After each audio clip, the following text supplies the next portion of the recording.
Halo rekan-rekan traders, khususnya para newbie. Pada video kali ini sebenarnya saya ingin membahas, ya mungkin terlihat remeh materinya, pembahasannya. Karena Anda sudah pasti pernah mendengarnya. Tapi sepanjang karir trading saya, khususnya dalam pada proses saya sedang belajar 5 tahun awal tersebut, saya selalu merasa bahwa hal-hal remeh itu ya udah saya udah tahu. Nah, seperti itu. Dan suatu saat ketika saya mengalami loss yang cukup besar di atas budget, ya, maka hal yang menjadi kesalahan sehingga menyebabkan loss besar itu terjadi, itu biasanya justru hal-hal remeh. Ya, biasanya justru terjadi karena hal-hal remeh yang saya anggap, oh ya saya udah tahu kok, seperti itu. Nah, jadi untuk bisa sukses dalam trading saham secara jangka panjang ya, bukan hanya sesaat, sesaat itu hoki, ya. Tapi secara jangka panjang itu ada hal-hal remeh tapi penting yang harus Anda betul-betul paham. Yang akan saya bahas kali ini adalah mengenai konsepnya terlebih dahulu. Nanti untuk detailnya di video-video berikutnya. Jadi yang pertama itu adalah planning. Anda harus punya planning sebelum melakukan open posisi. Jadi ilustrasinya sih analoginya simple. Anda kalau sudah berkeluarga terus mau liburan, terus yang Anda lakukan adalah go show. Jadi ya udah kita ke airport aja, terus kita pilih mana pesawat yang paling sebentar lagi akan berangkat. Ya udah kita ikut pesawat itu, kemudian kita liburan di daerah tempat pesawat itu mendarat. Go show begitu ya. Tapi Anda bawa keluarga, ya. Apa yang terjadi dengan liburan tersebut? Kemungkinan besar akan berantakan. Kemungkinan besar. Ya, ada sedikit kemungkinan akan menjadi liburan yang menyenangkan. Ada tetap kemungkinan itu, tapi kecil. Ya, kita bicara probabilitas di sini. Kalau di dunia trading itu kita bicara probabilitas. Ya, semua aspek kehidupan Anda lakukan dengan adanya planning. Ya kan? Tidak mungkin Anda ibaratnya besok mau ngapain itu baru dipikirkan pada saat Anda bangun tidur keesokan harinya. Apa yang terjadi? Ya, semua akan baik-baik saja mungkin, tapi efisiensi waktunya tidak ada. Pemborosan waktu yang luar biasa. Biasanya akan seperti itu. Jadi sama juga dengan trading. Anda trading tanpa planning bisa profit? Bisa. Tidak ada masalah. Tapi apakah bisa profit secara konsisten dalam jangka panjang? Bisa, tapi kecil kemungkinannya. Kemungkinan yang terbesar adalah yang kemungkinan akan terjadi adalah Anda akan loss. Seperti itu. Ya. Nah, untuk bisa membuat sebuah planning, maka Anda harus tahu cara memilih saham yang akan Anda beli. Itu Anda harus tahu. Jadi ada proses scanning, ada proses filter, ada parameter-parameter yang Anda harus tetapkan terlebih dahulu sebelum Anda memutuskan mau beli saham yang mana. Ambil contoh, misalnya Anda seorang value investing. Kalau seorang value investing berarti laporan keuangan menjadi patokan utama dalam parameter screening Anda. Misalnya PBV-nya berapa, debt to equity ratio-nya berapa, apakah ada pertumbuhan laba bersih. Jika ada pertumbuhan laba bersih, apakah secara Q on Q juga bertumbuh, ataukah hanya bertumbuh secara year on year, tapi Q on Q pada tahun ini berantakan. Nah, itu kan harus menjadi pertimbangan yang paling utama, faktor utama sebelum Anda memutuskan mau beli saham mana untuk value investing. Seperti itu. Tapi kalau misalnya Anda ingin menjadi seorang trader, maka Anda harus pelajari terlebih dahulu apa yang melatar belakangi sebuah pergerakan besar. Ambil contoh seperti ini. Apa yang melatar belakangi kondisi apa yang harusnya terjadi pada Adaro sebelum terjadinya pergerakan yang masif seperti ini. Jadi sebelum dia naik, nah kondisi apa yang harus ada sebelumnya? Karena tanpa Anda memiliki konsep atau pola pikir yang seperti ini, portofolio Anda akan terisi oleh banyak emiten dan bisa jadi tidak perform. Ya. Terus bisa juga Anda memilih saham yang salah karena sedang tidak memiliki momentum. Jadi Anda bisa saja beli saham yang harganya nggak kemana-mana selama 3 bulan, 4 bulan, atau bahkan baru dibeli 2 minggu kemudian udah turun 25%. Kebanyakan akan terisi seperti itu apabila Anda tidak memahami konsep bahwa ini Adaro bisa naik setinggi ini, semasif ini, itu apa yang mendasarinya? Dalam hal ini saya bicara kondisi teknikal ya, karena kita bicara trading ini sudah. Kondisi teknikal apa yang harus ada sebelum terjadinya kenaikan masif? Ya, kondisi teknikal apa? Ambil contoh ESA. ESA naik banyak nih. Nah, di sini ya naik kira-kira berapa persen nih? Seret sampai sini kira-kira 125% hanya dalam 1,5 bulan. Ya, misalnya gitu. Apa kondisi yang harusnya ada sebelum kenaikan masif tersebut? Jadi jangan, wah sudah naik besar kan, udah naik banyak baru Anda bilang, wah tahu gitu saya beli. Salah, pola pikirnya salah. Pola pikirnya adalah apa kondisi apa yang harusnya ada pada teknikalnya, pada chartnya sebelum terjadinya kenaikan besar tersebut. Anda cari persamaannya, maka Anda akan ketemu parameter apa yang Anda butuhkan untuk melakukan pemilihan saham, untuk melakukan screening. Seperti itu. Itu konsep yang sebenarnya simple, ya, simple itu. Tapi yang terjadi di lapangan adalah orang selalu, aduh naik banyak, tahu gitu saya beli 2 bulan lalu misalnya ya. Tahu gitu, tidak akan menyelesaikan masalah. Karena kita tidak pernah tahu kapan dia naik, ya kan? Yang kita tahu adalah secara data, semua pergerakan masif yang terjadi harus dilandasi oleh suatu kondisi technical analis yang ternyata adalah sama untuk semua kenaikan eksplosif tersebut. Yes, adalah sama, ya, adalah sama. Anda sepintas lihat di chart yang saya tunjukkan ini saja dengan indikator-indikator simpel yang ada, Anda sudah bisa melihat, oh iya, itu ada persamaan ya antara ESA dengan Adaro tadi. Gitu ya. Tapi apakah itu saja cukup? Tidak, tidak cukup.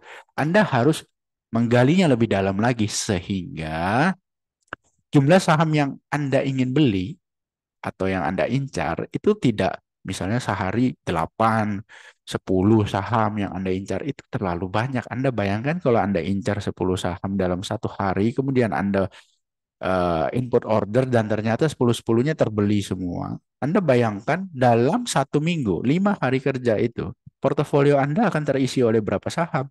50 saham. Bagus dong Pak, terdiversifikasi. Yes, diversifikasi bagus, tapi sudah pasti dia tidak akan high performance karena terlalu tersebar. Ya, di antara 50 itu pasti adalah ada yang best of the best. Nah, Anda harus mencari tahu kenapa best of the best ini bisa berbeda dari yang lain dan apa kondisi yang harusnya ada sebelum harga sahamnya naik. Apakah ada persamaan antara best of the best yang satu dengan best of the best yang lain? Kondisi teknikalnya harus seperti apa? Nah, itu Anda pelajari. Anda pasti akan temukan rahasianya. Seperti itu. Simpelnya konsepnya seperti itu. Ya, Anda coba pelajari. Ya, kemudian setelah Anda punya plan yang mana isinya Anda udah bisa scan, filter saham mana yang Anda ingin beli, tentunya yang berikutnya setelah hasil scanningnya muncul, maka Anda harus tahu belinya di harga berapa, entry. Ya, belinya di harga berapa? Anda mau beli di harga berapa? Anda mau beli dengan cara breakout atau Anda mau beli dengan cara pullback? Ya kan, macam-macam. Anda putuskan. Kemudian Anda mau beli setelah Anda tahu harga belinya di berapa, stop loss-nya di mana, kenapa Anda menggunakan stop loss cara itu, ya kan? Mengapa acuannya di sana, stop loss-nya Anda harus juga tahu bahwa stop loss, jenis stop loss yang Anda pilih, acuan stop loss yang Anda pilih, itu Anda sudah tes ke belakang bahwa secara probabilitas apabila eh, acuan stop loss ini tersentuh, maka biasanya itulah apa namanya, sebuah tanda bahwa saham ini batal untuk terbang. Ya, Anda harus juga riset ke belakang. Ya, jadi bukan sembarang. Oh, ini saya mau begini, ini harus. Semua itu ada risetnya. Anda harus riset. Dengan Anda melakukan riset, ya, penelitian, maka itu akan membangun tingkat kepercayaan diri Anda pada saat trading. Karena Anda sudah tahu hasil risetnya begini nih, hasil penelitiannya begini. Jadi, apapun hasilnya, misalnya Anda kena loss bertubi-tubi, tapi secara kalkulasi money management itu masih bisa Anda toleransi, santai aja bro, mental stabil. Ya kan? Terus, entry sudah, exit itu juga ada dua macam, stop loss atau TP. Mau pakai TP apa enggak? Kan seperti itu. Kondisi seperti apa kita mau pakai take profit, kondisi seperti apa kita let profit run, ya kan? Kita tidak pakai take profit, gitu. Kemudian trailing stopnya di mana, kondisi apa yang mengharuskan kita, oh kita update trailing stop, itu semua harus ada. Itulah yang disebut planning, ya. Dan itu semua adanya sebelum kita membeli saham. Lalu langkah berikutnya ya setelah Anda bisa screening saham, scan saham apa yang mau Anda beli, kemudian Anda bisa menentukan entry, exit, planningnya seperti apa ya kan, entry di harga berapa, exit di harga berapa, pakai TP apa tidak, stop loss di harga berapa, trailing stopnya jika kondisi grafik seperti apa, ya sudah Anda bisa tentukan itu. Langkah yang berikutnya adalah money management. Supaya Anda tahu belinya berapa lot nih maksimalnya. Dan kalau ternyata loss, apakah value daripada loss-nya, nilai rupiah daripada loss tersebut berdampak besar terhadap keseluruhan portofolio atau tidak, ya kan? Anggaplah portofolionya totalnya 100 juta nih equity-nya. Terus untuk satu posisi Anda loss 1 juta. Ya, bagi sebagian orang mungkin, oh itu kecil Pak, cuma 1%. Ya kan begitu. Tapi bagi sebagian yang lainnya, oh itu besar Pak. 1% untuk satu posisi, Pak. 1% dari total portofolio untuk satu posisi. Apabila lossnya 1 juta. Misalnya gitu. Equity-nya 100 juta. Itu 1% besar, Pak. Nah, jadi besar kecilnya itu berbeda-beda untuk setiap orang. That's why you need money management. Anda perlu money management. Itu wajib. Supaya Anda punya, tadi, satu ya, Anda sudah punya confidence. Karena Anda melakukan riset sebelum memutuskan, oh saya mau trading dengan konsep seperti ini. Misalnya. Terus, Anda juga meriset diri Anda sendiri. Ini kalau saya loss satu open posisi misalnya 250.000. Wah, kena 10 kali stop loss beruntun, saya masih baik-baik saja. 20 kali stop loss beruntun, saya juga masih baik-baik saja. Oh, berarti inilah risk yang saya nyaman untuk satu posisi. Bukan nominal beli untuk satu posisi ya, bukan ya. Tapi apabila itu kena stop loss, Anda ruginya misalnya tadi 250.000 untuk satu posisi. Kalau 20 kali stop loss beruntun berarti rugi 5 juta. Baru 5% dari total equity 100 juta. Nah ini Anda harus juga adjust sesuai dengan karakter Anda masing-masing. Jadi nggak bisa dibilang, oh untuk satu posisi mah 1% lah dari total equity itu udah paling minim. Nggak bisa juga. Ya, bisa juga. Oke. Langkah berikutnya lagi agar Anda bisa sukses trading untuk jangka panjang, yaitu Anda harus paham market timing. Maksud dari market timing itu contohnya begini, ya. Anda bisa melihat pada grafik ISG yang saya sedang tampilkan ini, Anda bisa lihat di mana, eh, nah ini ya, saya mundurin dulu satu candle.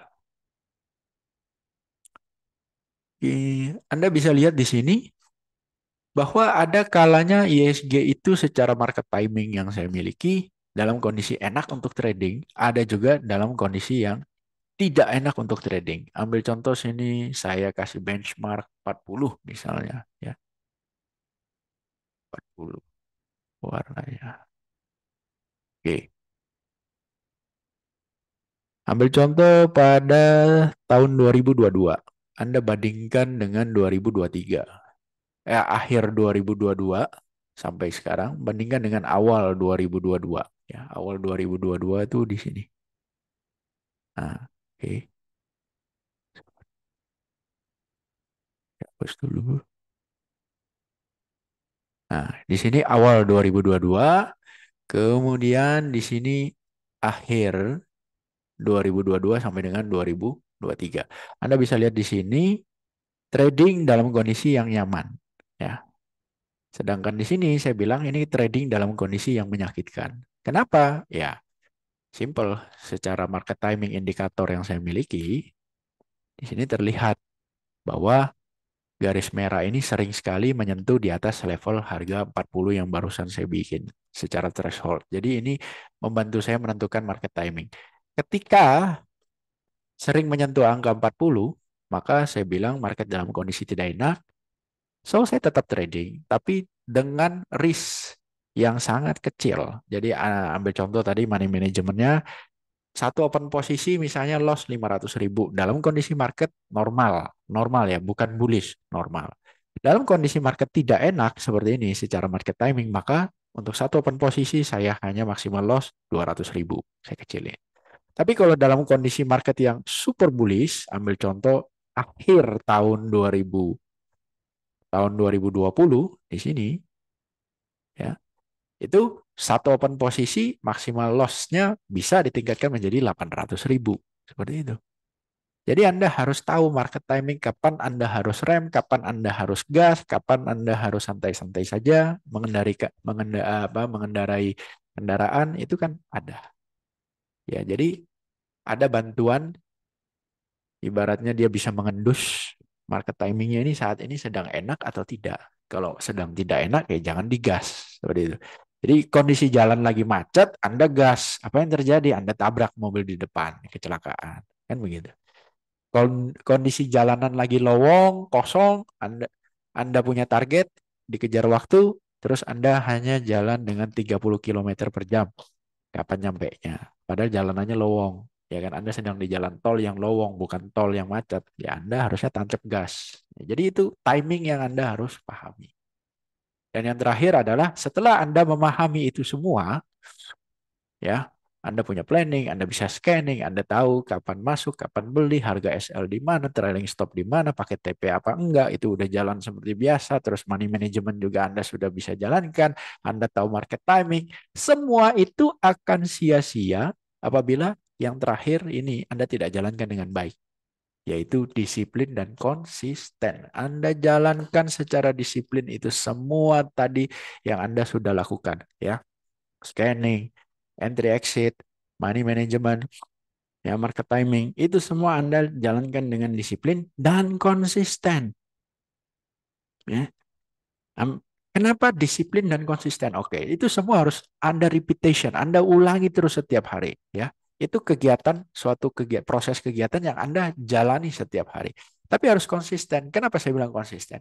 Ada kalanya market begitu buruk, atau bisa juga ada kalanya market begitu tidak menentu, tidak jelas.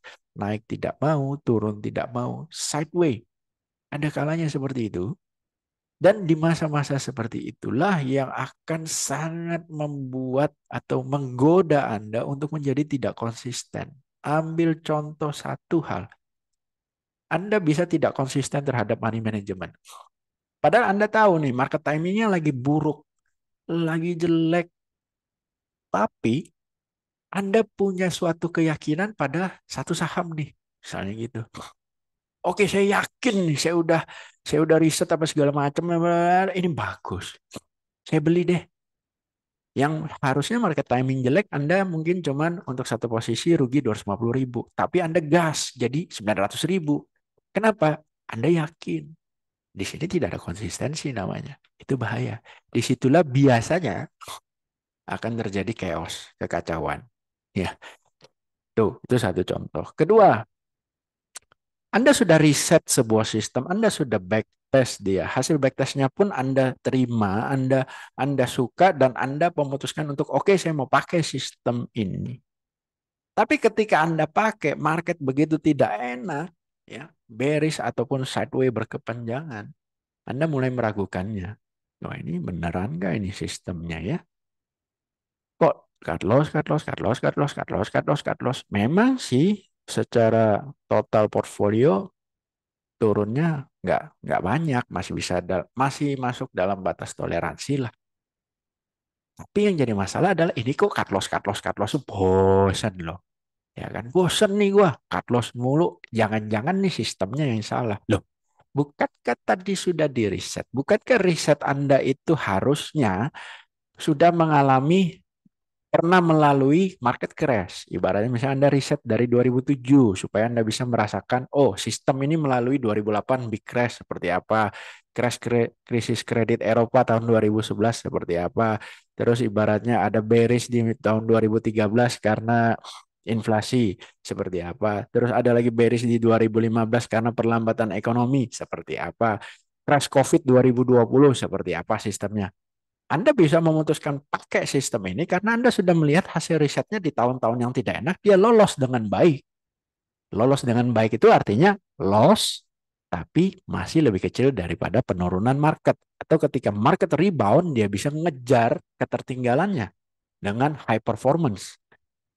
Hasil risetnya sudah menunjukkan seperti itu. Nah terus pada saat dijalani secara real trade, Anda mulai meragukannya. Itu kan bukankah suatu kekonyolan? Bukankah itu hanya suatu bisikan setan di mana supaya Anda lebih menggunakan perasaan daripada logika?